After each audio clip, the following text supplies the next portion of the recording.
Hey guys, welcome to Superhero Sundays. I'm Eli, and today is something really awesome. My special guest today is Frank from Frankly Built. He has this amazing cosplay, Iron Man to be exact. Well, not only that, he does 3D printing on a completely different level, and it is phenomenal. And I'm so excited to have him on my show today. And yeah, so without any further ado, let's bring him on. Frank from Frankly Built. Where is it? It's all the way. Oh, here it is. All right, hey! How you doing, man? Yeah, good, man. Good. Thanks for being on the show. How are you? I'm good. Thank you for having me, man. This is really cool. Oh, I am so pumped for today. 3D printing is like probably my second favorite thing that I haven't done yet. What's the first? What's the first thing that I haven't done yet? Skydiving. I haven't done that yet.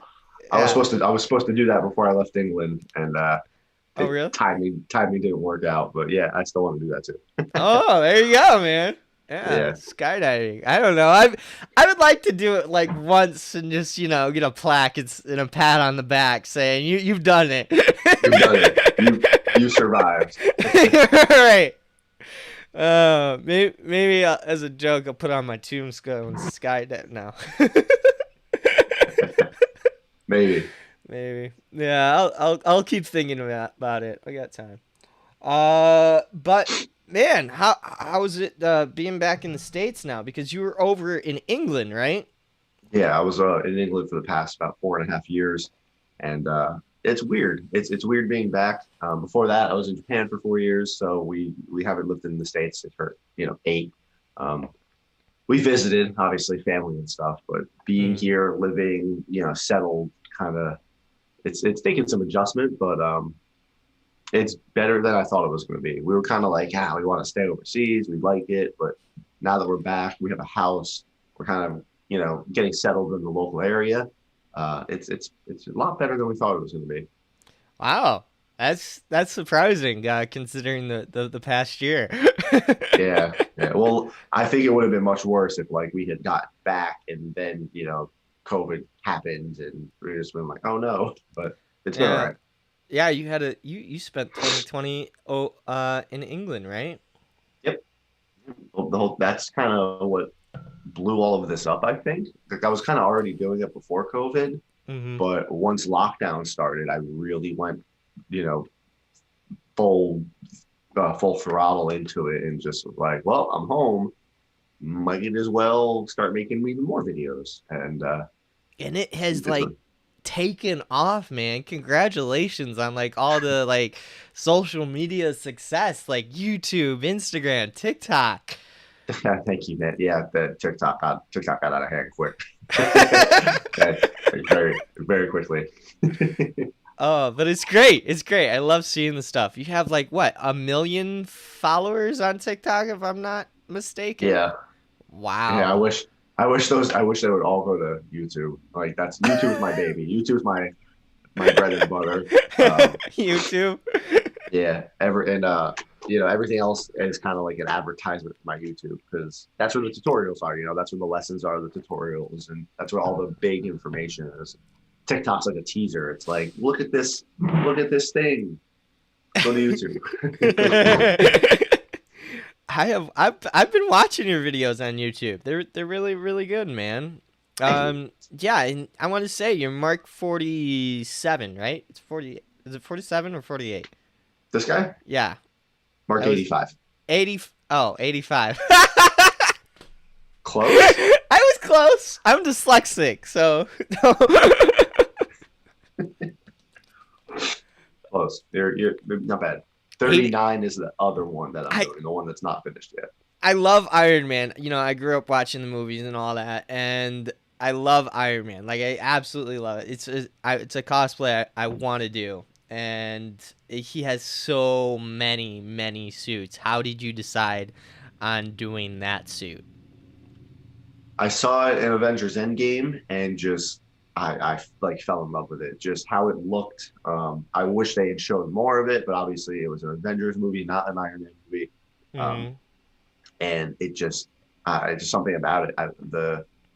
The way it was designed, it's more if you put the original Iron Man armor, like from the comics, and the color scheme up next to the 85, they're mirrors of each other. The way the paint schemes are, um, the reason it's called the Mark 85 has to do with the issue release of the Invincible Iron Man.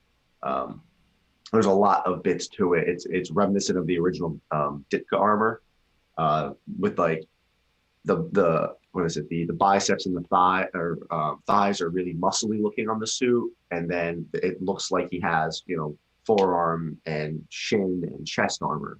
So that's what they did in this final armor, trying to get it to look like the original one, and it just hit all the right spots. Like looking at it, there's nothing about it I don't like, um, and we went with it.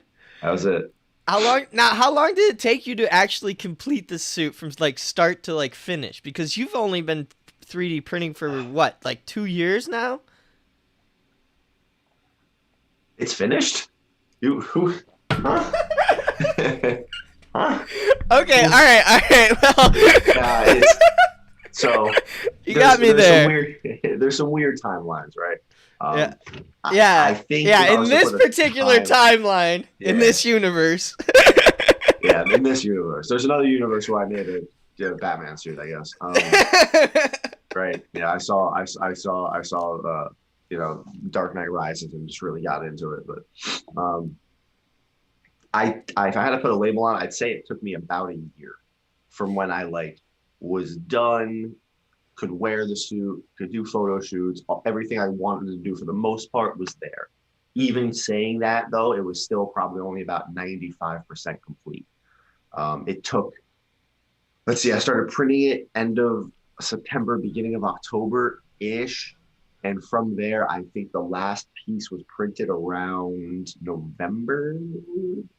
So it took about 2 months to print everything, roughly 1,200 hours of 3D printing. If you Wow. do the math, that's about 45 days straight. But I also split that up amongst two printers. I got a second printer to help break it up. And I didn't have them going 24/7. So, hours at a time, you do a part, take a break, Right. do another part, take a break. Um, then that was the easy part, but it still wasn't easy. A lot of people have a very big misconception about printing, like, oh yeah, you just drag the file over and the machine does the rest. Oh my God, I wish. Oh, not even. Not, I mean, you can get machines that do that. You can get 5, 10,000 Right. dollar machines where Yeah, you good to just. go. Oh Um, yeah, I know. Yeah, I yeah. dabbled in 3D printing. That's the middle mask right there. Uh, Ooh. that's a Spider-Man mask that I 3D printed off of Thingiverse, and What printer you have? I don't have a printer. I use that. Well, I have a printer. It's in the box still. I haven't opened it. It's been like a month, and I still haven't got around to it. But that particular Spider-Man mask was printed at the library because they had 3D printers, and so I They just do. I just did that for Sure. like $30. You can That's print it. not that. See, that's a very good price point for what a library charges. Usually, people would pay closer to 50 to 60 to that, from what I've seen. Um, but not bad. Yeah, your local, for anybody wondering, your local maker spaces, libraries, sometimes colleges and schools may let you, depending on the areas, might let you use your 3D printers. Um, Oh yeah, Very cool. the Kind of- librarians they just every time I showed up they kind of like just frowned. Oh, not this, Oh God, what is he? because they're What like does he want trying this time? they're trying to like figure it out too, and like they're You trying gotta, to do everything you and gotta show up and be like, I want to make something like this. right, Like, right. I had a plan one time to use the library. I was like, I'll make an Iron Man suit, but I'll just use the library for the gloves part. that would be a cool. That would be a very interesting little YouTube series. If somebody want, I'm not. Somebody could do it. Like 3D printing an Iron Man suit, like open source, like publicly or something. Only using libraries and maker spaces. Like Yeah, you can only print like a little part of the time. It'll get expensive quick, but that'd be but kind of yeah, interesting. That would be interesting, but Yeah, that's the thing, you know. yeah. It's cheaper to buy your own printer and just Oh do it my God, yeah. yourself. That's that's actually why I landed on printing because like I didn't know it was when I heard about 3D printing initially, I would always thought it was, you used it for little things around the house, brackets, little gadgets or gizmos. In the medical field, obviously there was the whole thing about Right. 3D printing, pew pews. And when I started doing the research after Endgame, like how do you make iron cosplay suits? Like where do you even start doing this? Um, and there was EVA foam. There was Pepicura, which Godspeed to those people. If you are a Pepicura maker, you have my utmost respect because Wait, that wait, wait. actually What's Peppy Cura? Is Pe- that? Pepicura, Pepakura, and that's where you fold paper into cosplay. Like you cut and fold and Oh, glue, and then once you have the oh, paper shape, you fiberglass it. You use something called Rondo. It's a resin Mondo mix, and then you make a shell inside and outside. You start sanding, you smooth it, paint it. It is so much work. oh It is my God! unreal. You Uh, explaining it just sounded like a nightmare. I got halfway. That's how I started to make a suit originally. I Oh, got really? halfway through with the helmet and just quit. I cannot do this. I feel I'm pretty good with working with my hands. I'm good with things like that. That I was like, no, no, yeah, there's another way. We're gonna find it. And 3D printing was it. Now, did you have like any like prior experience before like you just learned it as you went, basically? um, define experience Did because you? Because I've seen you like work with wires and Arduinos and things like that and whatnot. Did you like outlets? Did now I don't know. Did you home improvement? I don't know. I kind of grew up. I kind of grew up working. Kind of, I did. I grew up working on cars and stuff. Oh, When see. I was a kid. Yeah. So, but I also used to build little Gundam models and model cars, and so I had history working with plastics and paints. Like when I was in Japan for 4 years, all I did was build Gundam models. I would build them, sell them to people, use that money to buy more models. So I was just had a hobby, which was a lot of fun. Yeah. And I went to school before I joined the military. I went to school for a few months for car electronics, like audio and wiring and security systems, and a little bit of painting and a little bit of. It was like a jack of all trades school. You go there and they Hmm. show you a little bit of everything in the automotive field, and then with that knowledge, you can at least get your foot in the door and pick what.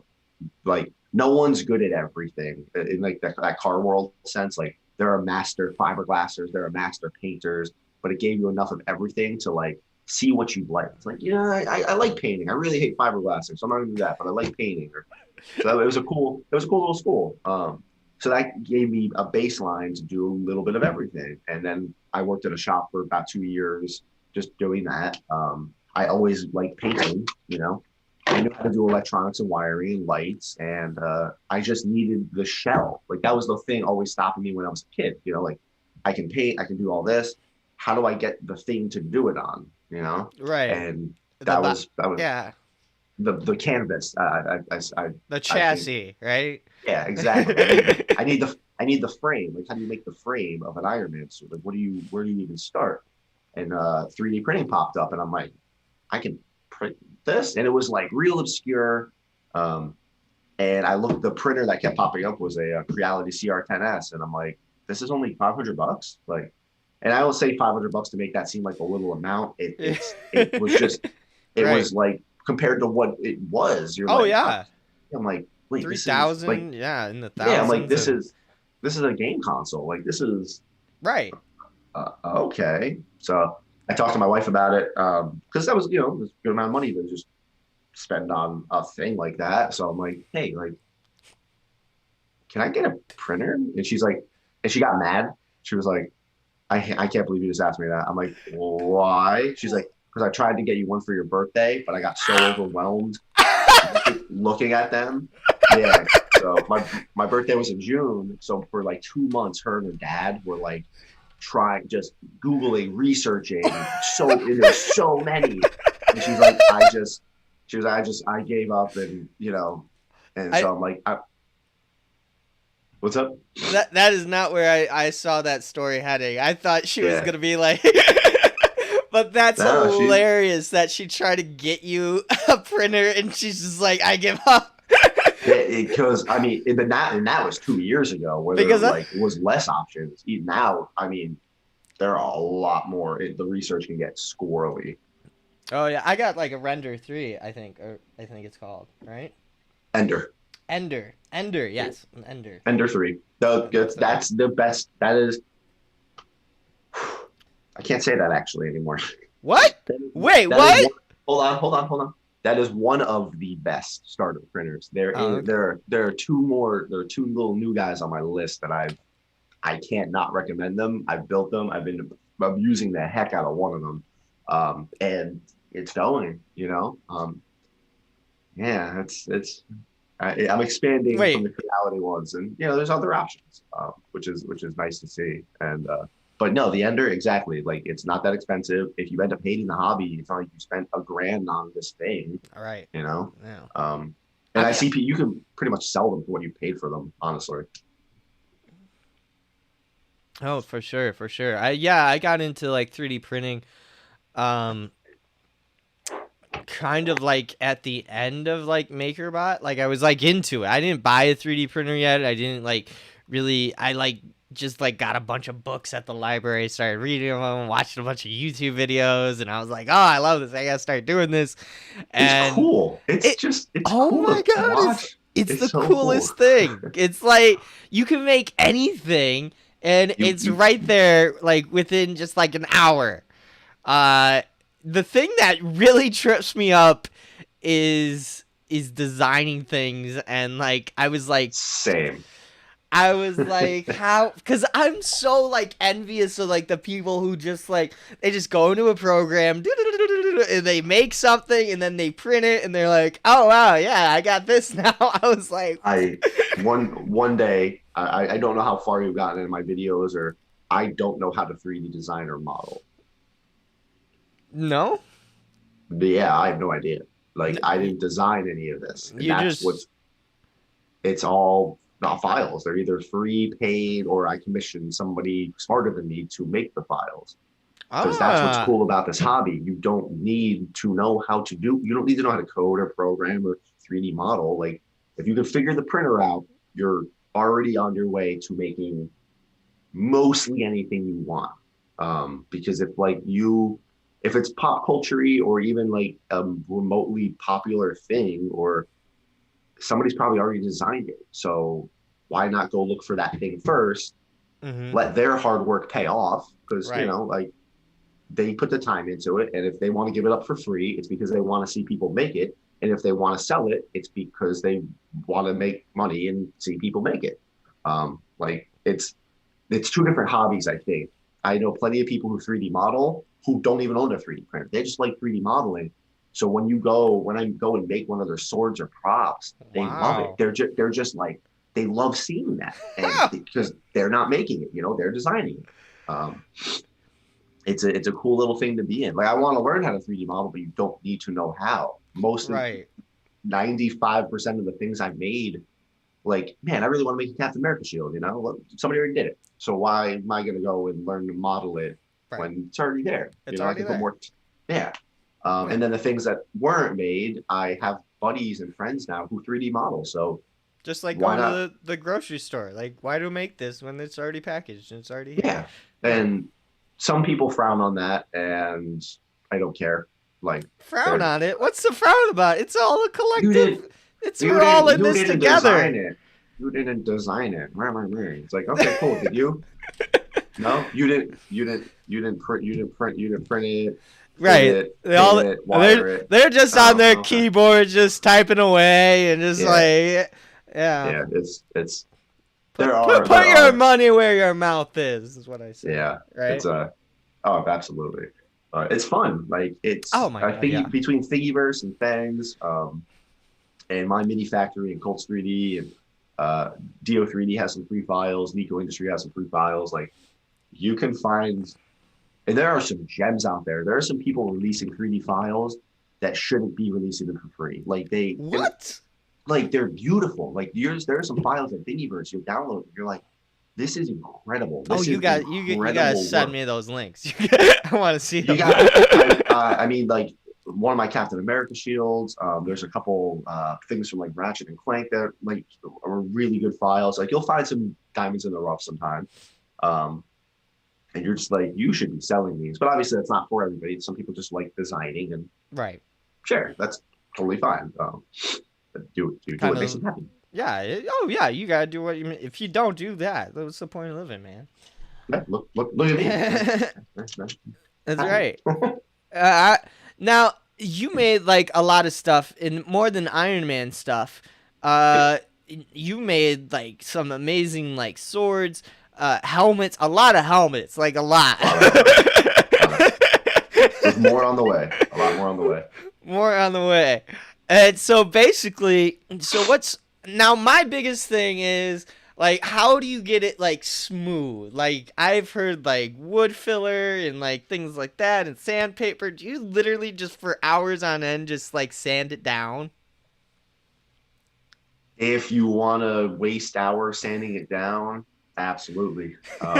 This this is a this is a touchy topic in the community. It's getting better, but Okay. I got blasted on Reddit, which is why I avoid the Oh certain areas of no. Reddit now I'm because sorry. That I sucks. I had done that. No, it turned out for the better. It was just Oh, okay. it was one dude on his pedestal, and he got knocked off very quickly. Um, yeah, and I listen. And that's what I was trying to tell people is like, don't even listen to me. Like, take even the stuff I say with a grain of salt. I'm showing you how I did it, but this isn't the only way because if you just follow, you might not come. There might be something I'm doing wrong. That sounds. I don't know about that. Let me try this, and it could be better. It could be worse. Hmm. Who knows? And when I got my first helmet printed, everyone kept saying, cover it in Bondo and sand it down. Bondo wood filler. Wood filler wasn't as popular, but like everyone's like, cover it with Bondo, sand it down. That's what you have to do because you can't use any power tools on 3D printed plastic. You just can't do it. Can't do it. I took that as sage advice. And it took me days to sand my first helmet, and it looked like Dookie. It just looked awful. And then I was just getting frustrated. I'm like, this is stupid. It's plastic. I've been working with plastic. What's the worst that could happen? So I took a power palm sander, like you use for like woodworking, Yeah. and hit a helmet with it, and it worked. Like I there's no other way around it. Like it worked. Obviously, if you sit in the same spot with the power tool, it's going to heat up and melt. Oh So yeah. you move, and that was like, oh, this works. This works. So I made a tutorial of that. I'm like, hey guys, like look at this. Wow. Like if you move around, I was using 60 grit sandpaper. I was not by any means being like gentle No. with it. Yeah, that's not Smoothed it gentle. down, and it looked great. It looked smooth. Primed it, no filler primer, no big build up stuff. I primed 60 it with grit. Wow. yeah, Not even 60 like. grit, 60 grit, and then I took about 120 grit by hand and just like went Ah. over it in a couple seconds, like would just like knock down some big things, and Oh, it took okay. me like 5 minutes to completely sand the helmets like baby smooth, primed it, and Wow. that was it. And it didn't And it didn't take like the form away or anything. It just nope, like not at all, wow, wow. not at all. That That's this entire fantastic. suit, there is nothing bigger on this suit than standard primer. There are no This helmet is a newer helmet, so there is a little bit of wood filler back here from how it was printed, but Ah. that was a choice. Faceplate, chest, abs. There's no Bondo or wood filler on my entire suit. It was all power sanded, and Wow. it's smooth. I could see my reflection in it. Holy crap. Well, yeah, there's the camera. There's the camera. Well, All yeah, right. you can't, yeah. Yeah. And then I can wax. It's painted. It's clear coated. I can wax it. Like there used to be a coat of wax on the suit. It's faded since then. I found your magnets idea with the I don't know, what are those, like purse clips or something? Those I try to tell people where I can. Those weren't my idea. They were a Oh, they friend, weren't? another cosplayer's idea. Oh, He was okay. using them. I don't know if you've seen them, Rogues Gallery Fitness. They have that Rogue. beautiful I'll send you a link. Okay. They have a beautiful Mark 49 Iron Man suit from also Endgame, Pepper's suit. They do these. Ah. They are a cosplay couple, and they're a powerhouse. They just did a Mando and Bo-Katan cosplay, and I mean it looks they are incredible at it. I think I probably scrolling through Instagram or something probably seen You their probably work. have. Yeah. If I don't know what their scheduling is like, but if you want to reach out, I'll let them know you reached out, and then you guys can talk if they're available. They are Yeah. some people to talk to. Oh They wow. have Yeah, I'd love to have them on the show. they have a kid job and all that, so like you take it from there. But they're awesome people. They've been good friends through all of this. We kind of talked back and forth because they saw my suit, and then they were like slowly working on their suit, and then they're Hmm. like, shit, like we need to do this. We need to let's do. So we and he had come up with the purse class idea for like connecting parts of the suit and the abs. So I took it and applied it to the helmets, and then I applied the electrical contacts to it. I'm like, well, what if you use one as a positive and negative? You could like have a magnetic faceplate. You could do a lot with this, and Hmm. so Boom. yeah, what came from there. And I don't know, it was just such a simple solution. Like why has nobody thought of this before? You know? I got the art concept book, Civil War's art concept book, and Ooh, yeah, it had Iron Man's helmet in that, and you know how it like goes down to like the neck, right? And so in my head, like I was like, okay, well the concept of it is just a ball, and you break this ball up into sections, and then it like curves like that, right? So I was like, okay, so here's something, right? So now we have this. Now how do we get like reshape it, remold it so it moves like that, and like the whole entire Iron Man suit. Like eventually, I want to take the whole entire Iron Man suit since it's you've seen them like printed, you've seen them like out of EVA foam, and they're all like pieces. Like there's about 5 to 10 pieces, right? But if you like break them down into their individual slits and then somehow make them move, with like I don't know watch mechanics or something. there you are knocking on the door that a lot of people have always wanted to go through. We talk about it all the time on my Discord. Oh really? Um, we'll get uh, we'll get ambitious kids and like don't take this the wrong way. We're not smashing on their dreams and like you can never do that. Like no, no. But like we have to ground some of them sometimes because they do. They're like, I want to make an Iron Man suit that opens up and I can step into, and it's like, so do we. But listen, You know like how you're hard that not is? you're like there's so many just little things that go into it. A collapsing one, that's very far away. But even one that opens that you can step into, now you need weights in the feet to keep the suit balanced when you're not standing. You need Hmm. locking pistons and some type of magnetic system or joint system in the knees, the hips, the back, the shoulders, the arms, the neck to hold everything in place, but it needs to unlock so you can move. So not only does the suit need to open, the suit needs to become rigid. But how do you get everything rigid when you need to be walking in it? And well, now you Right. can't have bracing going over your head or back or the back of your legs because you need to step through it. So now all the panels need to open, but now you need to stuff all the servos or mechanics on the sides. So now you just made the suit wider. Like it starts to go down this path of like when you really start to break down how you can get a mechanical suit to open, stand there, step into, close, and then unlock for you to move. It starts Hmm. to, and then the power silver source you're going to need for that. Oh yeah. Um, everything's going to need to work. Every servo you put on that is going to need to work 100% of the time because what if you go to open the suit and like the back of the thigh doesn't open? You know, like what do you? Right. You'll get stuck in Are, that suit pretty dang quickly. and so is it? But now then, do you have the panels when they come together? Do they lock somehow? So like if you get stuck, how do you unlock that? So you don't have a locking system, but now if you don't have a locking system, you're constantly putting pressure against the servos, and it's just it snakes into this thing of just incredible complications. One Hmm. of the harder parts is how do you turn your head?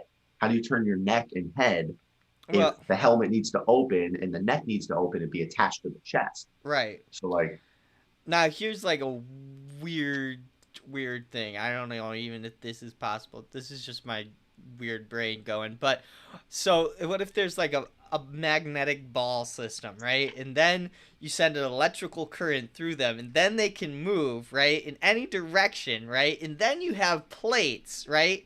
And so then the plates can move, and they can like you can program it to like. Does that make any sense? A little, whatsoever? a little bit. I think I kind of know. I think I kind of know what you mean. You mean for like the entire suit, right? Not just joints? Yeah, and then you could like move your neck because then you got all these ball joints, and it's almost. I guess that's nanotechnology. Yeah. Yeah. Yeah, almost. You kind of just described a nanite. Just bigger, Yeah. I think. Yeah. That's fair. But One day, technically, something that would work. Oh yeah, one day. One day. I think in the next 10 years, with what I see people doing on the forums and in groups and stuff, I think within the next 10 years, someone will have, it might not be pretty, it might not be a perfect cosplay piece, will have an Iron Man suit it'll open, they can step into. I think a little bit of a cheat would be the feet not opening, like you have to like slip your foot in and then you're kind of standing in the shin. And then the gloves, you're gonna have to slide your hands. Like it's gonna need to be a system that like opens up like that, like the back of the hand kind of opens, so you can just slide your hand down the entire arm, like in, like, and then you're in it. You know, that has to. Like like Mark III, right? Pretty. Well, what's the first suit we ever see him step out of per se is. In Iron Man 3? No, I think you're thinking of Avengers when he's like on the Stark Tower and then he like walks. Well, that's he's being helped with that. That's the they call it the wash rack, I think. Okay. So you like the okay. So you're thinking Iron Man 3. I'm pretty sure it's Iron Man 3. He has like a panic attack and like then he like Yeah, that suit right exactly. That's it. The suit outside. That's the motorcycle when he's with Rhodey. That's the first time we see him walk into a suit. Right. Yeah.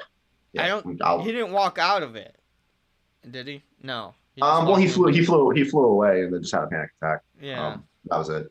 And then I think that was the first one we saw. I'm pretty sure that was Heartbreaker or Silver Centurion. He was in when he did that. Maybe. Wow. I don't remember what suit that was. I gotta take a look. It was such a quick scene. And then obviously then they started getting smaller and more compact. And then there was the one in his helicopter in Civil War, which that was like my favorite suit up scene when he's in the helicopter, takes off his arm brace, and he's just sitting there and he's just like and pushes the button. And that next to the nanotech ones, that's my favorite physical suit up scene of him just falling into the helicopter and suited up. Oh my god. It was so cool. When I first saw I think what made it so cool is that he's taking off his arm sling, and then he's like, "It's time to go to work," and you just. There's if you never noticed, there's an ongoing joke with his left arm being hurt in every single movie. Really? Now I got to go back and watch it. Like I think in the first one, like he takes a hit in his arm and like it never gets better. Like there's. In Civil War, when Wanda drops all the cars on him, and she's, I think Friday's like multiple contusions detected. You can see in the screen, like it has it shows his whole suit in his HUD. His whole right arm is red and glowing, and in Civil War, obviously, he has the cast on. Like his left arm, like in almost every movie, gets hurt somehow, and it's like been an ongoing joke. With somebody keeps making the joke and they ran with it, I guess. So. Oh man, I love it. I love it. Like little things you don't notice, and then somebody's like, "Oh, look at this pattern." Yeah. Yeah. Oh, that's we all take different things away. I didn't discover that. Again, that was some wild Reddit theory. So, like Iron Man's left arm. So you did. To clarify, you did come up with using the magnets and in the as negative and positive for the wiring and all that. It was just a thought. It was like it's metal. Yeah. What else have you like come up with? In this 3D printing journey, ongoing.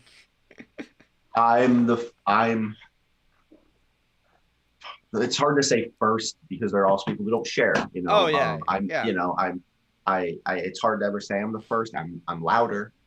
I might be the loudest with it, or like, which some people don't like, some people do. It's just like, all right, cool. Um, I'm pretty sure I'm right now. I mean, not right now anymore. One of the first people to make my entire suit analog. So my suit doesn't have any Arduino or coding or programming. Everything is a mechanical or an analog function with relays and straight electrical contacts. There's no coding or anything in my suit. My mask opens and closes with simple relays. And it like the inside of the back looks like there's stuff like that, which I get, but all that controls Oh my wow. suit are all that controls my suit are 3 or 4 relay board. 3 relay boards. This is a dual relay. This is for the helmet. Hmm. This one is for the Infinity Stone Gauntlet, and then this one is for the LED eyes on my helmet. There's a battery pack here, a USB cable here, a couple wires. There's another battery pack that sits in my stomach, inside the chest plate, and that's it. Like Wow. it's a lot simpler, and I was one of the first people to really make motorizing a helmet without coding more accessible. People had done it. I Hmm. learned how to hot wire servos from a YouTube tutorial. Like somebody who that wasn't like this thing I just invented, but the tutorial was really bad. um, so I repurposed the information for what it applied to me, and those are the kind of tutorials I made in that sense. So some people would think like I've had people come at me about my helmet being motorized with like no pro. They're like, oh, you're stripping out the servos and the gears, and it's bad for this and it's bad for that. Well, I've been using it for almost a year now, and it's fine. So Yeah. Go make your own. uh, again, it's like one of those situations. Like somebody said, they were like, I can't believe you would waste time doing that. It's so easy to code and program. And I was like, right there, you're the problem. Like, you don't mean to be the problem. I get that. Right. Yeah. It's You're the just problem. Because right. a year ago, if you Google, how do I motorize an Iron Man helmet? Everything that pops up was Arduinos and coding and programming. That's intimidating. Oh What if you're yeah. like a 13-year-old kid with a 3D printer and you print your Iron Man helmet and you're like, I want to motorize this, and then you just get blasted with this. And it was intimidating, especially with subpar tutorials or not even tutorials, just written guides. And it's like you need an Arduino, you need to drag this code over, you need to change this, you need to program that, you need to flash this, you need to connect this, and that's intimidating. How do you get your foot? How do you even start that? How do you get your foot in the door there? I'm the foot in the door guy. Like this is how you can do it with just 2 servos, some wires, and a switch. Let me show you how to do that, and you can Yeah. always grow. You can grow from there. It gets your feet wet, and that's what Sure. I try to do with a lot of my tutorials. There are much better people, more advanced stuff. Hopefully, I can help you get in the door of understanding this. Like, oh, that's how a circuit works. That's how a switch works. Oh, once you learn how to use a relay, it unlocks like so many options. You can make anything do anything else with a relay. That's the best way to describe a relay. And it's a railroad crossing. That's it. The train's always going one way. The electricity is always going one way until Right. you activate this electronic switch, and then the electricity changes. That's all a relay is. That's it. Wow. Very simple. And And if you you, flip them around, you can use them in other ways. how long did it take you to like just break everything down and figure out how to just do it with just relays, I guess? Um, Not long because I kind of already knew how a DC motor works. When you strip all the guts out of a servo and you get rid of the brain in it, the little potentiometer Mm. that makes it a servo, it's just a DC motor at that point. If you put the positive and negative in one way, it'll spin one way. If you flip polarity, it spins the other way. That's just how a DC motor works. So what you do with a relay is you connect 2 relays to the positive and negative, and then you can wire them together. So when you press, in my case, when I take my glove and I touch my thumb and my pointer finger together, it puts the positive and negative through one way. But if I touch my middle finger, it flips that polarity. So the motors can go in the opposite direction whenever I need them to. So open, close, open, close. Wow. Um, and it's a very simple system. Like, especially when you draw it out, like you're just like, okay, that's it. You can get rid of the relays completely and use something called a DP-DT switch, double pole, double throw switch. And they're a little bit bigger. They're about the size of, they're probably like the thickness of like an SD card. But if you mounted it like on the chin of a helmet, you really wouldn't see it. And that you can just use that. That, a battery pack, and 2 servos. That's it. The helmet will open and close. Done. Wow. And then you can make electronics, and you learn about motors and gears and levers and action. And I tried building just like a traffic light, and that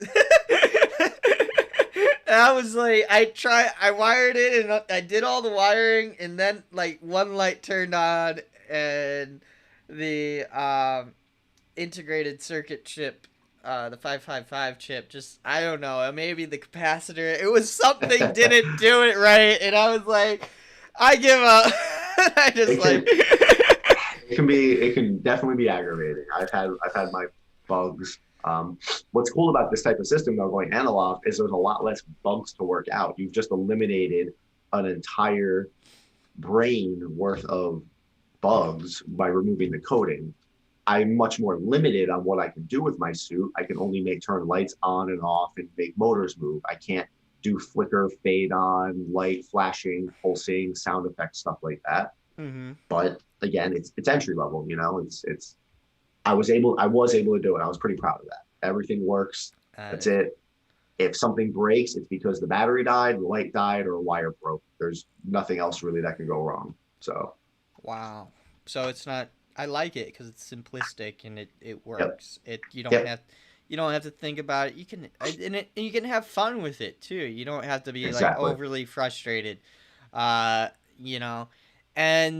I love that you're sharing it with the community. And then you say it's like an entry level, so you can inspire the next generation of like Iron Man cosplayers.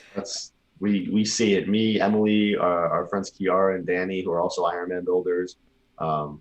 We like to see it. We like getting those messages where we see like some kid who's already making cosplay suits and making an Iron Man helmet or hands. It's awesome to see. Like, I whatever people say, like, I like the growth of all of this because I get to reach more people. Like, I get to show another person every day, like, wait, you can do that with a printer? Like, wait, those comments, I see them all the time on YouTube. Like, oh, I didn't know it was that cheap. Well, I didn't know you could do that. Or, oh, like, how'd you get it so smooth? Like, you're planting that seed, and then, they can do what they want with it. They can go research more. If they want to learn more about 3D printing, like how it works as a technology, there's people like Chet, 3D printing nerd, CNC Kitchen, like, that go into the technology of it, which is amazing. They're so much smarter than you. Oh. And then if you want to go the other route and go more into cosplay, you're like, all right, I can 3D print. Let's move more into cosplay. And then you can start looking at like Uncle Jesse's channel for like printer reviews and like what else is out there, because he does much bigger reviews than I do. Kamui Cosplay, who does a little bit of 3D printing, but she also, makes incredible foam and paper craft armors. And then Odin makes, so like you can just start branching into this world, and then you have this new tool, which is 3D printing, in your arsenal. It's not the end all be all. Like, right. It's a tool. It's something to add to your work belt. Like, I can print this, or I can do this. Yeah. Yeah, it is definitely it's a tool, and you learn about. But it's the coolest tool though. But it's pretty cool. It's like, you want a cooler tool? Look into SLA resin printing. If you don't know how that works. It prints upside down, and then like in the. I just recently learned how it. Like, I always thought it was like I thought the screen was like a photocopier screen, like a scanner. You know what I mean? Okay. Like, I thought it was that level of technology where it's like some type of scanning that that flashes the resin. Mm-hmm. It's literally an LCD screen with no back. So I don't know if you've ever seen an LCD screen outside of its compartment. It's clear glass with electrical contacts going to the bottom of it, and there's liquid crystal inside of it. And when you hit it with certain electrical pulses, it can make an image in black, right? Or color, depending if it's a colored LCD screen. So Sure. you have a UV light underneath the printer shining up, a big old UV light, and then you have an LCD screen blocking that. If the LCD screen goes completely on, it's all black. No light can come through. But now, what if you make a circle? What if you remove a circle from the LCD screen? Then a circle of light comes through, and then you put resin over top of that, and then that's the LCD screen determines what light comes through and flashes the resin at that layer, and that's how it works. It's so cool to watch and see. Wow. And then the printer moves up a little bit, and then it flashes the next layer, because as the printer moves up, the resin pours in between the the plate, and it's so simple. It's simple mechanically wise. It's even simpler than plastic 3D printers. Obviously, there's a lot more programming into it, because you're talking LCD screens and Right. like Okay. so Yeah. it shifts. They're so much simpler in that sense, though. It's literally just a Z-Rod, a plate of that, an LCD screen, and a light, and then a brain. Um, they're cool to watch, though. Expensive, but they're cool. Wow. That's just boggles my mind even to think about it, that it's just resin, and then it just flashes It lights, flashes. and Yep. And then depending how then high you it have a comes up, thing. yep. Depending on how high the vat comes up, it has to wait. It knows to wait because it needs to let the resin pour into the dead space. And Mhm. then depending on the resin you use, it'll has to cure for X amount of time. It could be 3 seconds, it could be 60 seconds, depending on the resin. And it hardens to the previous layer, and then it lifts up again and again and again. And you can get this, foot long helmet out of a vat of resin that's only 2 inches deep. And it's weird. It's weird to watch. I it's hard though. It's harder than I thought it was going to be. It kicks my butt. It definitely kicks my butt. Hey, challenge is good, right? Yeah, it humbled me, and it made me realize I'm good at plastic printing. I'm really good at FDM plastic printing, because man, I'm bad at resin printing right now.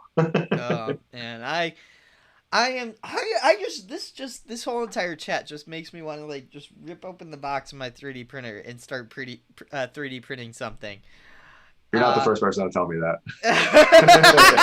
uh, you're definitely not. I It had won't somebody be the order last. I had somebody order an Ender 3 live while I was doing a podcast with them, because they're like, I'm trying this. And if this fails, I'm coming after you. I'm like, all right. Oh, that's funny. So Iron Man is obviously your favorite character. Do you have a second favorite character in the MCU, or are you a DC fan at all, or are you? I'm a DC fan. A lot of people think I'm not, because I don't print a lot of DC stuff. But if you compare, like, this is gonna sound dumb, but Okay. the one thing I think Marvel always tried to do was make heroes believable. And I know that's stupid to say, because like there's gods and giants and monsters, but like the Oh no, MCU in yeah. particular, the MCU in particular did exactly what the Dark Knight did, what Zack Snyder Chris Christopher Nolan. Oh God, Nolan. Yeah. Chris Nolan. Yeah, You got um, it. yeah. Um, they made the heroes a little more believable. All right, what if this dude was just really rich? His technology is a little bit more advanced, and he builds off of that. Okay, Iron Man suddenly became a little bit more believable when you watch the movie. It wasn't this big spacefaring thing with aliens yet.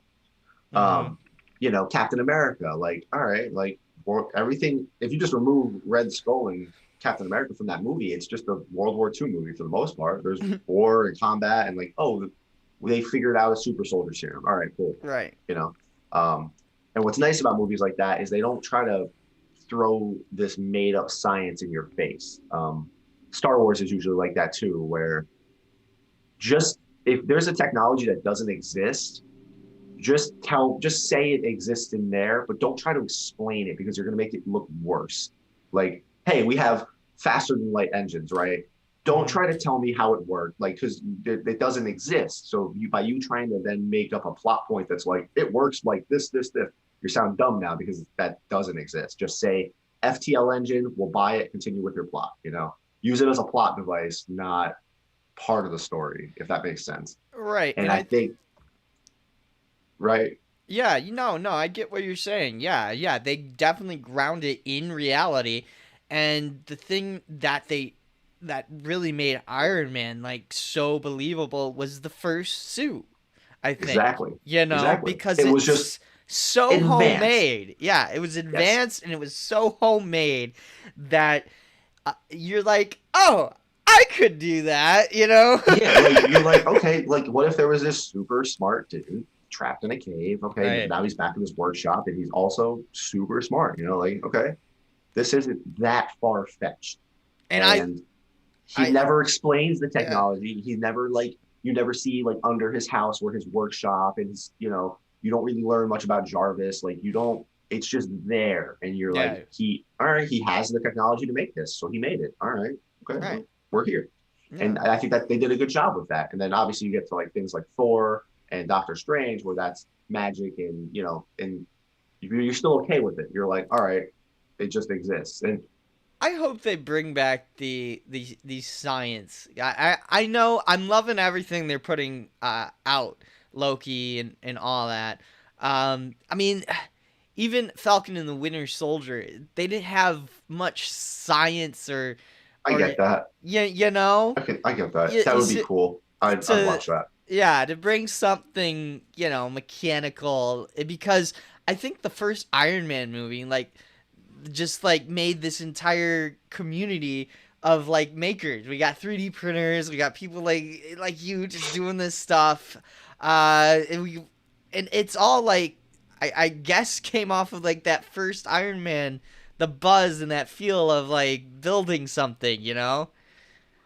I think it definitely contributed. There's no, I absolutely. I mean, yeah, when he's prototyping, you can see him going through the changes and upgrades and the testing. You're just, yeah, it definitely it grounds it more. You're like, I can see this. Yeah. I do like, and a lot of people have pointed it out. Like you can actually see every time he loses a battle, something happens to him. There's always an upgrade in another movie. Like he always is constantly learning from his ass kickings, which Yeah, the is shield, good. right? The, Um, the shield from Infinity War to Endgame. yeah. You caught that right? How it was a physical shield, and then in Endgame it was a Wakandan energy shield. You're right. Right. Yeah, Right? yeah, yeah, yeah, Uh, yeah, but he's been doing that since the first one. It started with the icing problem, obviously. yeah. Do something. Whiplash. Yeah. Whiplash hits his suit and starts electrocuting him, and he realizes like, oh, my arc reactor could kind of take this. So then he makes his arc reactor more resistant to electricity. Thor blasts him. His suit can take it now. Then he realizes, oh man, this really charged my suit up. And then in Endgame, you see him use that. Right. He Um, has like the whole hole and like the hit me, whole, yep, Thor, and yep, exactly. And yeah. that was a lot of like that was from the first Avengers movie, but it was also from Iron Man 2 when Whiplash hit him. Wow, I did So, not so put that together. yeah, because he That started realizing, oh man, people do have my arc reactor technology. Electricity is probably going to become a thing in this near future that I'm going to need to deal with, and he does. Um, when he can't catch Rhodey, right? When Rhodey falls in Civil War and he can't catch him, if mm, you because now it means he's too slow. He was too slow in that instance. What happens in Infinity War when Peter's getting pulled up to space? Their boosters form in his feet like a oh my rocket engine god. forms in his feet, and he takes. I mean, he takes off.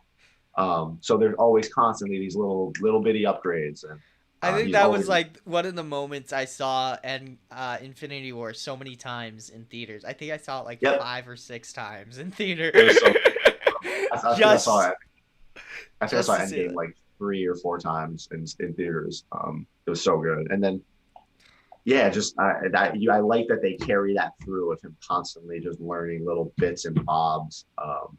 There's a thing about the Mark 49 because there's like if you were to ask what's Iron Man's strongest MCU armor, and a lot of people want to say his last suit, the Mark 85, Hmm. but a lot of people and myself think it was actually the Mark 40, or not the Mark 85 from Endgame. I think it was Pepper's suit. I think her Mark 49, because if you see her fighting in that final battle, when she uses like the little fins that come off her back and she like has her chest repulsor, Right. she is doing way more damage than Tony is. She is blowing up ships instantly. Because why would he? he wouldn't give her, a weak suit. It's the thing he wants to protect the most, right? Like that's the whole thing. Right. Um, a lot of people think like that her suit, the Mark 49, was his strongest suit. The nanotech suits are versatile and they're good for mobility and fighting, but they're not that strong. Like they're not physical. They lose nanites. So he started, as you see him go through the suits, he starts to trade mobility for protection, like where his suits aren't big and bulky anymore, and he's limited on mobility. Especially when he's fighting like Cap, he's fighting punching real slow, but then like Infinity War and Endgame, when he's fighting Thanos, he's moving very quickly, but the armor's not as strong. It's just more versatile. So he starts to supplement a lot of that. But then Pepper's armor seems incredibly strong in that. And that's his ultimate suit. Like that's it. The Mark 49, I made the ultimate suit for, my wife, the thing I'm trying to protect. Wow. You have just like opened up the mind. Right? Like so many things that I just didn't realize. You've just like knocked it out of the park, and I'm just here, just like, what? We can. I don't know how long you want to go on, but it's I could talk about superheroes for days, dude. Look at my No, you're not wrong. There was a TikTok that was just going around, and this guy was like, it was a meme. It was Thanos in Infinity War snapping. Yeah. And it was Steve. It was Captain America, and half of him had dissolved into Skinny Steve. And it's like uncapped. It was like it was Uncaptain's Your America, and then so they saw that meme, and it was like that would have been funny. And then some dude duetted that or stitched that. And he's like, no, I'm going to quote him here. I wish I knew the dude's name, but he's like, but wait, can you imagine Skinny Steve through all of Endgame? You have Steve Rogers doing the same stuff he needs to do in Endgame, but now he's weak. He's for the first time weak again, and he needs to lead the Avengers. You have Tony, who's broken and PTSD, and then you have, and Thor especially broken as hell. And then you have Skinny Steve. He still goes and fights Thanos, but he needs to be more careful. And all the things happen, the time travel, the this, the that. He has to sneak through the military base. It's Skinny Steve. Because he doesn't fight until he runs into himself in the first Avengers, right? Mm-hmm. Right. How would that have gone? Like what would have happened there? I think if Steve saw himself as Skinny Steve, he wouldn't say, "Oh, you're Loki," Yeah, it would have been different. Oh, totally. It would have been maybe that they would have probably like sat down and had like a long therapy session. But it gets better. Like the dude was like, blah blah blah. Yeah, he's going through. He has to fight, and then it's the final battle, right? The complex gets glass floored. Everyone's hurt. No one knows what's going on. Everything's happening as it kind of did. Thanos is pushing Stormbreaker into Thor's chest, right? And Steve wants to help. He tries to pick up his shield. Tony brought it, but he can't lift it. He's Skinny Steve. It's too heavy. And then he sees Mjolnir, and he's like, a last-ditch effort. He runs over, grabs Mjolnir, lightnings, and then gets Thor. He gets the power of Thor and becomes Big Steve again. Oh my God. Like, that would have been incredible. Oh, like, man. Dude. It broke. When I heard that, it kind of broke Endgame for me. I'm like, you had such a good opportunity there. Like, because he didn't think it's Steve. He would have never thought he was worthy, and that was the point of that whole scene. Right. It was amazing as it was. Like, right. But, they played it off as like Steve knew the whole entire time that he was worthy. Since and like he didn't want, right. Yeah. Which I get. I buy that too. But like, I love it. I love it. Yeah. I know. Yeah. But that's the thing. As you get older, you want more of that emotionally evolved like story, not just that like awesome epic fight, but that's the thing with Batman. It's changed for me like over the years, the mythology of it all. And then like Endgame really like changed. It almost changed my life a little bit. It was like a wake-up call. It was like, oh, I should probably grow up. I really like this stuff, but I should start doing something. So like then the podcast and then the YouTube and then like all that and like it is the best time to be a nerd, and I love it. Right, exactly. not Oh, going away. oh no, it's not. It's growing. It's gonna be amazing. That's what I want to do. Eventually, my long term plan is to like make superhero movies and whatnot. I would just love to like just be the director of like some superhero movie because I just love them. I absolutely I'll watch like even the stupid ones, Batman and Robin. All right, so I'll tell you this. I Yeah. know plenty of cosplayers who absolutely just love making little YouTube videos and fan made battles and fights and scenes. So if you started writing cool fanfic and scenes like that, you're like, what if Batman fought this guy for reasons? Or, you know, Oh yeah. I promise you, you would have an abundance of cosplayers who always want an excuse to dress up. Yeah, Oh, always. you got a And cast at the then ready. you have exactly you have a cast right there. Mm-hmm. They might not be the best actors, they might not be the best choreo, but like you can make a story and work with it, and then the next one would be better because you're like, oh, I really screwed that one up because of A, B, and C, and you just start doing little fan made things like that, and you definitely, as long as you had a good idea, like a good plot point, not just like, what if Batman and Iron Man fell in love? Like, people would sign up for that, I'm sure, but like you'd have a more, what if Batman fell through a portal and he had to work with Tony to fight, I saw a thing. something. It was like a alternate reality thing that the the bomb of New York. Gosh, why can't I think of it? The nuclear bomb. Yeah. Bombed New York, and the Avenger didn't save the day. And I was like, Oh. oh wow. So like that would have been interesting. Ooh. I saw like I think it was like a meme or something, but Um, I feel like Hulk would be the only, maybe Thor. Maybe Thor could take that, but Hulk probably would survive that and just be less. Oh, can you imagine like the Battle of New York, but then Bruce Banner wakes up in rubble and he's just like, oh my god. right, and then he has to go back in time and save everybody. He's like time travel. We did We did it. it. Oh no. That's how I am with most of my projects. I'm like, oh, traffic light. One light worked. I did it. A lot of people seem to be getting upsetty at Loki. They're just like they're not understanding what the TVA is, and they're like, so nothing that's happened has mattered in the past movies, or why didn't they come after the Avengers for using time travel? It's like the TVA doesn't deal with time travel; they deal with time, and that's different. Right. Like, if the Avengers were supposed to time travel, that happened in time, and just like Banner said, like what you do in your past doesn't affect your future because your past already happened. You're affecting your future. The way he explained it made sense. It finally made sense. It's like that's your future. You going into the past, that's your future. Right. So you're gonna go do that. That has to happen. That all had to happen. Cool.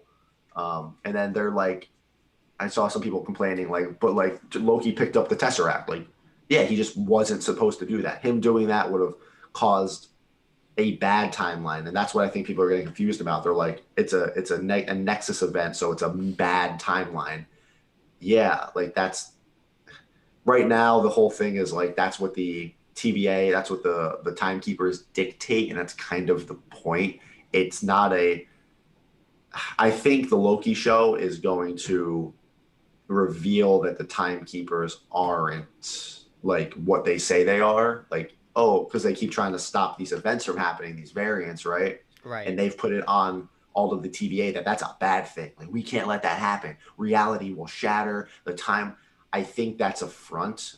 I think that's if Loki gets too strong, if Loki took the Tesseract and did this and did that, and he got too strong, he could threaten us. I think it's a threat deterrent for the timekeepers, not Nexus, not reality ending. I think it's we're trying to keep everybody in check because we have the power to do that. So spoiler alert, we're only like 2 episodes in, and now the timeline is bombarded or something. Bombed, yeah, Bombed. yeah.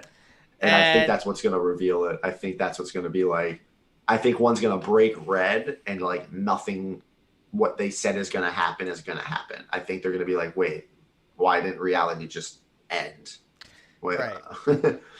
I think because they're not like Kang the Conqueror. He's not that good of a dude. I mean, technically, it's an event in Sometimes time, so like the time going forward. So I don't know. It's very technical. it's weird. It's weird. I think they're handling it good. They're not over explaining it. They're not throwing all this crap at you, but they're just like, we exist outside of time. I mean, this is just phenomenal because, you know, back in 1985, right?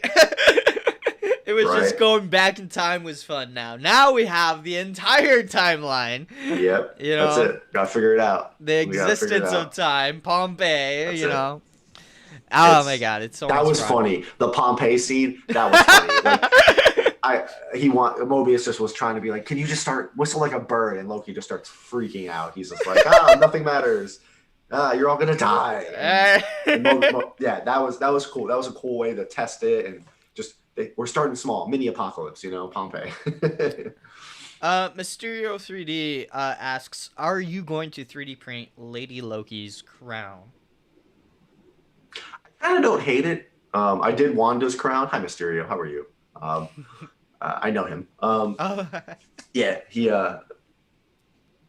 Maybe. I mean, I might as just a quick little one-off print project because I do have my two little printers here. They're not working. I don't really have anything going on, so I just have two printers kind of just chilling there. They just help me finish a project that I realize has been sitting behind me this whole time, and I can't actually like show you it yet. But I might do the crown. I might do the crown, maybe. Maybe. In a different time period, timeline, something like that. Yeah, there's another me that made a Captain America suit, I guess, or something. Exactly. I saw your. It was I think it was 2 years of 3D printing video. And did you have a Batman Arkham Knight hood or helmet? Yeah, I have the Arkham Knight. Like not not. It gets confusing when you talk to people about it. It's not Batman's suit from the Arkham Knight because he has his own armor and suit. Right. This is the Arkham Knight's suit. Yeah, the Arkham Knight's helmet before he takes it off, and you're like, you're the Red Hood. Right. Yeah. You son of a. The game's amazingly fun, but the story just falls so flat. Yeah, it's weird. It's like it was almost like I don't know, God, what show was it? It was always the same like bad guy. You Scooby-Doo? Well, it was always a human. Yeah. But you know what I mean? It was just like, oh, it's you again. It's like. You're right. We like you, Jason. No one's saying we don't. Yeah, right. I mean, but this could have been anybody else. Red Hood and all that stuff, but yeah, it could have been. Oh god, I saw that under the Red Hood, and I'm like, the first time I saw that, I'm like, is that Jensen Ackles? Is that Dean? And I had to search, and I'm like, oh my god, this is Dean Winchester. Oh, that's awesome. Yeah, I love that. I love it. I absolutely love Yeah, it. That's probably like my favorite DC animated film is Batman Under the Red Hood. Yeah, I have an Arkham Knight helmet. I printed it. Came out. I love it. I can't. It's still under construction. It was just printed. Mm-hmm. I also have a new Nova helmet coming out, which is way cooler than the first one I made, and I'm excited about it. You made a lot of Nova helmets, like. Yeah. Oh my gosh. It's easy. That is quickly turned into one of my. That's probably my most. If I could recommend a project for somebody to start helmet wise, if they have the printer to do it. Mm-hmm. On an Ender, I always recommend something like Mjolnir because it's smaller. You can do it in pieces. It teaches you to print in separate parts, metal rods, painting. It's a little gets your feet wet, right? Right. Nova, if you have a bigger printer like a CR10, and you can one shot the Nova helmet in one piece, that helmet is probably my favorite. Get your feet wet helmet because it's perfectly smooth.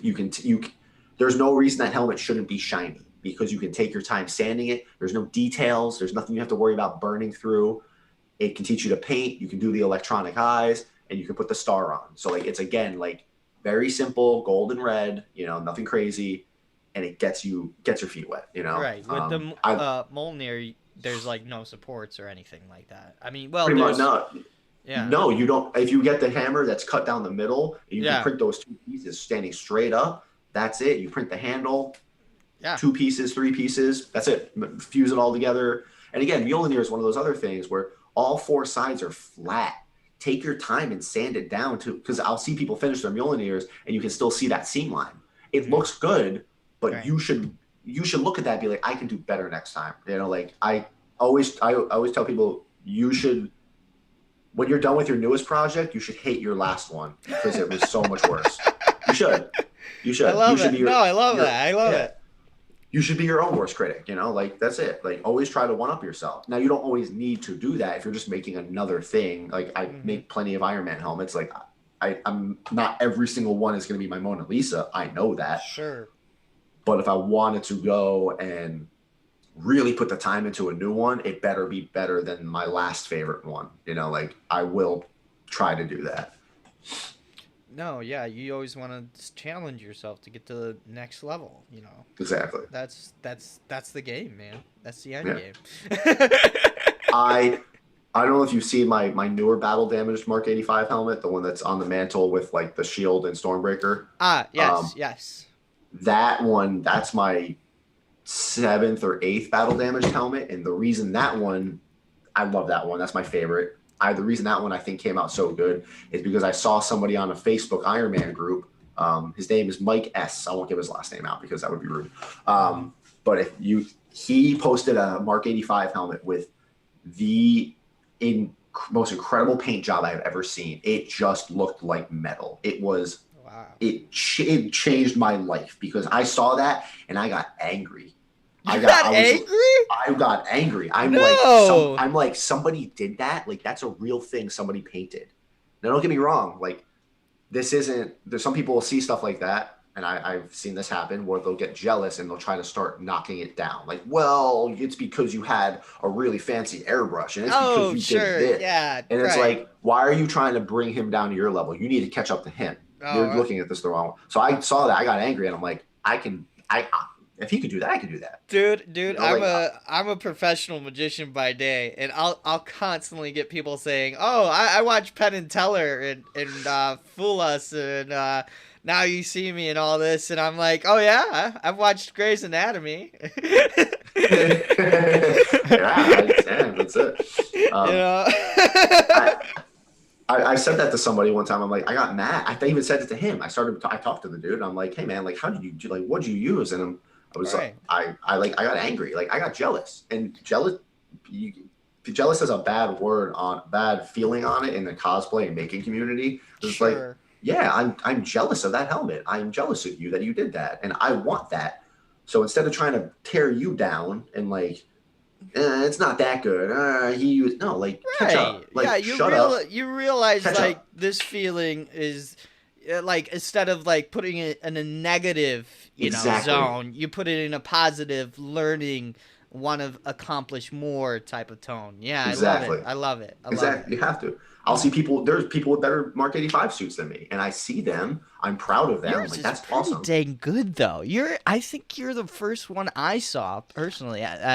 I was like kind of like blown away because it is in the movie nanotech and whatnot, and like to see yours was like, wow, this actually looks decent and good. Maybe because that's the only reason that I kind of didn't want to do that cosplay. If I did an Iron Man, it would definitely be like the Avengers, like the Mark 6, I think. So he fights Thor in the Mark 6, and then he fights Loki in the Mark 7. Without thrown out of the window one, that's the Mark Yeah. 7. Oh, Mark 7. Yeah, there's so many. The only ones I can't really name off the top of my head are most of the Iron Legion ones from Iron Man 3. I can name some of them, but like it's the Mark 8 or Mark 9 all the way to the Mark 40, Mark 41 or 42. Mark 41, yeah. Like there's so many different ones there. It's just like I don't like getting most of them, so it's like whatever, you can stay.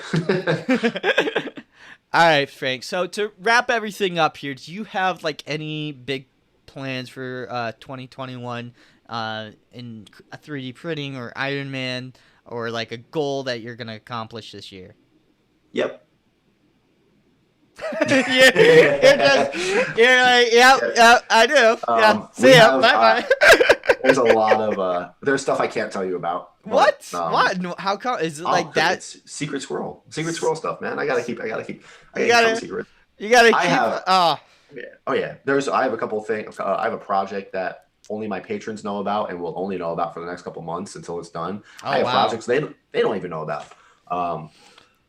Super secret scroll. But yeah, I have a lot of helmets coming out. I have my Mark 39 Star Boost, which once if my stuff gets here, I can really continue on with that. Between the MCU still going, DC trying to catch up, Star Wars still happening, anime still happening. Like I'm never out of material and nerdy stuff that I like, and I'm excited. I'm trying to ramp up production here. I'm going to be hopefully opening up an Etsy shop so people can start buying things. That'll be fun. That's probably the next big move is getting a shop open. Wow, that's awesome. I'm excited for you, man. I can't wait Thanks, to man. see like the stuff that you're gonna do and whatnot. Is Me there too. is there anything that you have you're surprised that you haven't printed yet? You're like, why haven't I gotten around to this yet? Anything functional.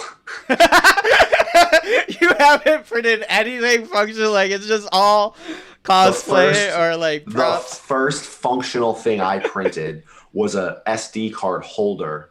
It was like a pill bottle kind of thing, and I printed that I want to say 5 or 6 months ago, and that was like the first thing I printed that served a purpose for functionality, and I was just like, oh god, not even like cord clips or anything, or because that's like the first thing that's on my mind is like to customize my 3D printer. Oh, okay, all right. I'm sorry then. Yeah, okay. I've printed some. I got you. I don't think it counts if it's for the printer though, because What? if you didn't have that printer, you wouldn't need that thing. Okay, I guess. Right. I guess I see. Kind of. If you didn't have that printer, you would have just bought the thing on Amazon. Like, oh, I need cable management. I'll just buy that on Amazon. Right. But now you have the printer. I don't think printing upgrades for it counts as a functionality thing because it's for the machine itself. However, I did just print. There's a pile of them sitting right there. Whee! It's a bunch of pegboard clips and cups for because there you go.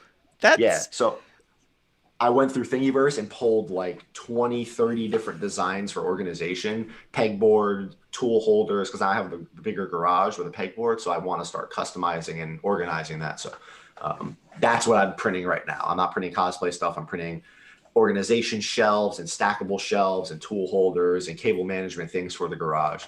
Wow. So freaking cool. I need to get more coffee. I was out later last night than I wanted to be, so I'm tired. I feel ya. I've been working. Like I said, I'm a professional magician. I've just been doing. That's really cool. Shows like crazy. Yeah, I do about 300 shows a year, so it's. What?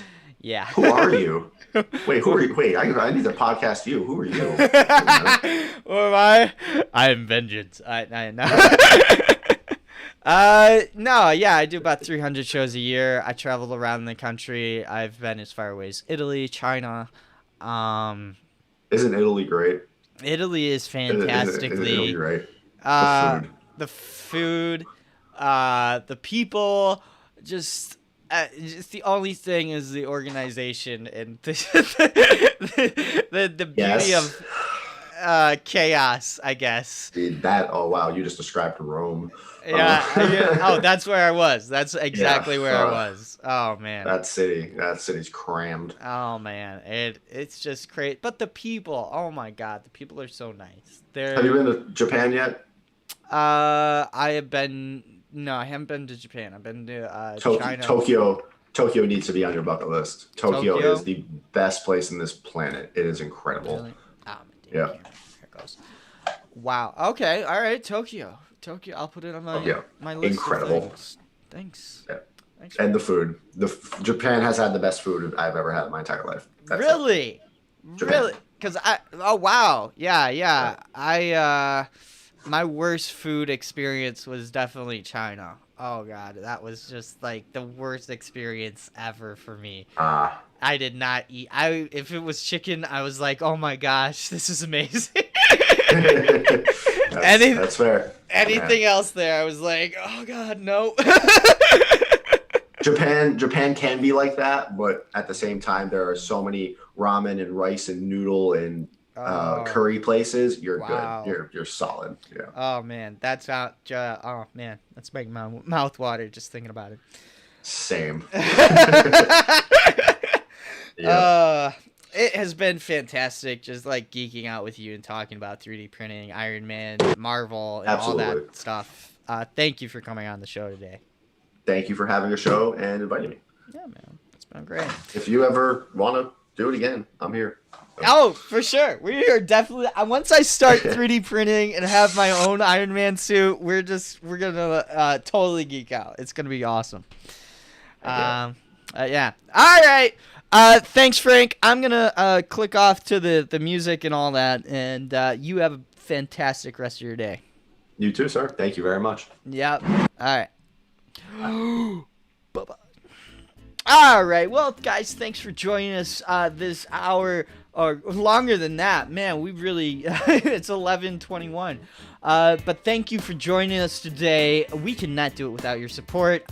Make sure to check us out on Spotify, SoundCloud, and if you guys want more of Frank and his amazing cosplay builds, Iron Man 3D printing, and all that, links are in the description. TikTok, Instagram, YouTube. Check him out. Go binge his stuff. It's totally worth it. I've done it. I totally recommend it. Go. What are you doing still here? Why are you here? Go watch it right now. Like, come on, you're on the clock. Come on, do it. But thanks so much. Shout out to Frank. Thanks for being on the show. It was awesome. Fantastic. And yeah, you guys have a great Father's Day. Today's Father's Day. Almost. Oh my gosh, I can't believe I almost forgot. I gotta go wish my father a happy Father's Day.